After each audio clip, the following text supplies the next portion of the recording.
Welcome to thrown academy. நம்ம இன்னைக்கு இந்த வீடியோ பதிவில் ஜனவரி 10க்கான நடப்பு நிகழ்வுகள் தான் பார்க்க போகிறோம். ஸோ ஃபஸ்ட் நியூஸே பார்த்துலாம் வாங்க.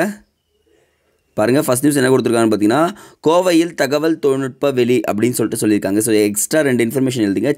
சென்னை நந்தம்பாக்கம் வர்த்தக மையத்தில் தகவல் தொழில்நுட்ப மாநாட்டை உமாஜின் 2025 தொடங்கப்பட்டது. அப்போ உமாஜின்னா என்ன அர்த்தம்னா தகவல் தொழில்நுட்ப மாநாடு அப்படின்றத நோட் பண்ணுங்கள். உமாஜின் 2025. அப்போ கேட்பாங்க உமாஜின் எதனோட தொடர்புடையதுன்னா தகவல் தொழில்நுட்ப மாநாடு அப்படின்றத இங்கே மென்ஷன் பண்ணிக்கலாங்க. ஸோ என்ன பண்ணுறீங்கன்னா, கடந்த 1999ஆம் ஆண்டு அப்போதைய முதல்வர் கருணாநிதி அவர்களால் சென்னையில் டைட்டில் பூங்கா உருவாக்கப்பட்டது. அப்போ சென்னையில் டைட்டில் பூங்கா உருவாக்கப்பட்டதுக்கு காரணம் என்னன்னா நம்மளுடைய முதல்வர் தான். திஸ் மீன் முன்னாள் முதல்வர்னு சொல்கிறாங்க. ஸோ இது மட்டும் நோட் பண்ணுங்கள், வேறு எதுவும் தேவையில்லைங்க. ஸோ உமாஜின் என்றதை தெரிஞ்சு வச்சுக்கோங்க. ஸோ சில டேர்ம்ஸ் புதுசாக இருந்துச்சுன்னா படிக்கிறது தப்பு இல்லைங்க, படிச்சுக்கலாம். நெக்ஸ்ட் ஒன் அங்கே கொடுத்துருக்காங்க பாருங்கள்.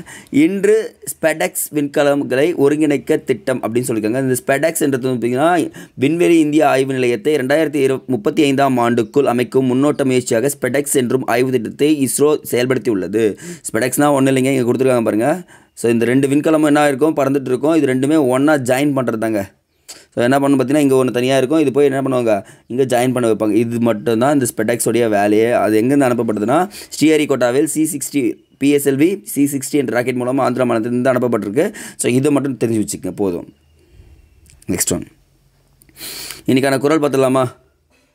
நல்லினத்தை உங்கும் துணையில்லை, தீயினத்தின் அல்லற்படுவதும் இல் அப்படின்னு இருக்காங்க. அப்படின்னா நல்ல இனத்தை விட சிறந்ததாகிய துணையும் இவ்வுலகத்தில் இல்லை, தீய இனத்தை விட துன்பப்படுத்தும் பகையும் இல்லை அப்படின்னு இருக்காங்க. ஸோ என்னென்னா திருவள்ளுவர் சொல்லியிருக்காருன்னா சூப்பராக சொல்லியிருக்காரு பாருங்கள். நல்ல நண்பர்களிடம் நீங்கள் சேர்ந்தீங்கன்னா உங்களுக்கு கண்டிப்பாக என்ன வராது, சிறந்த துணையாக இருக்கும், எந்த ஒரு கஷ்டமும் வராது. ஆனால் தீய நண்பர்களுடன் சேர்ந்தீங்கன்னா உங்களுக்கு வரக்கூடாத அனைத்து துன்பங்களையும் என்ன வந்து சேரும் அப்படின்றத இங்கே திருவள்ளுவர் அழகாக விளக்கியிருக்காருங்க.